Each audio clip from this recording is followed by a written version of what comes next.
Grabe naman pala yung manok nila dito sa China mga guys. Na nasunog yata yung sinerve nila sa akin. Kasi tingnan nyo sobrang itim. Na kaya ngayong araw, samahan nyo muna akong itry yung fast food nila dito. Kanina pa nga kayong palakad-lakad dito sa market. Na naghahanap kami kasi kung saan pwede makakain mga guys. Na dito na nga lang din kami pumunta. Na di ko nga lang alam yung pangalan na to. Basta dito nga kami dinala nung napagtanungan naming Chinese. Na eto nga daw yung isa sa mga fast food nila. Kaya dito na lang tayo kakain for today's video. Na meron nga akong nakitang itim na chicken joy mga guys. Bigla ako na-curious. Kaya sinabay ko na rin sa in-order namin ni ate. Na mabilis lang din pala yung serving mga guys. Na makalipas nga ng ilang minuto. Eto nga naluto na yung order namin. Napagtingin ko pa lang sa order namin mga guys, natuwa na ako. Kasi totoo palang kulay black with chicken. Ano kayang klaseng manok to? Panabong ba to? Chot! Umorder pa nga kami ng ibang nakalagay sa menu para ma-taste test na din natin mga guys. Pero excited talaga ako matikman tong itim na manok. Kaya naman tara, i-try na natin to mga guys.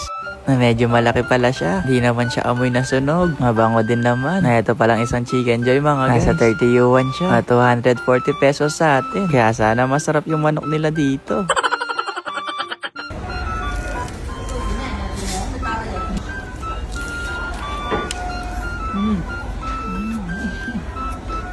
Masarap pala nito guys. Akala ko sunog siya ng una.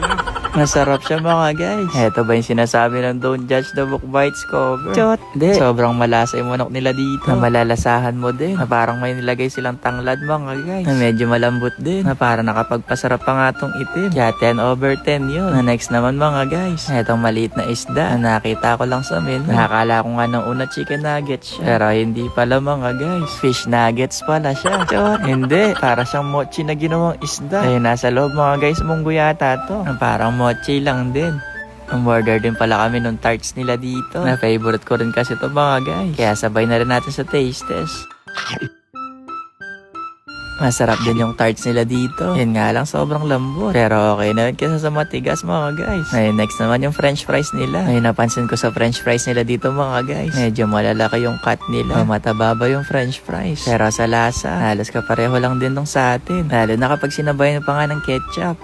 Na-order din pala kami ng sundae. Na eto may pagka-yellow yung ice cream. Na parang mango flavor yata to. Kasi medyo lasa ng mangga. Tapos yung topping sa taas strawberry. Kaya parang mas tumamis yung pagmamahal ko sa'yo.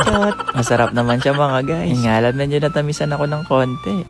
Next naman tayo. Yung kanilang hamburger. Ay chicken burger yata to. Na parang mas malaki yata yung burger nila dito mga guys. Na kaya din siguro medyo mahal kasi siya. Kasi medyo malaki nga yung burger. Kaya burger ka sa akin ngayon. Hindi, tingnan nyo naman yung palaman sa loob. Purong manok talaga siya. Tapos may mayo. At saka na dun yung gulay.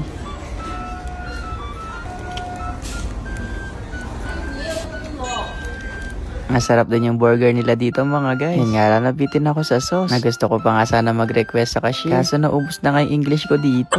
Kaya next na tayo mga guys. Dito naman tayo sa rice mill na order natin. Nantakaw ko ano. Pero hating magkapatid naman kami ni ate dito mga guys. Na ganito nga yung rice mill nila dito. Kaya naman i-taste test na natin to mga guys.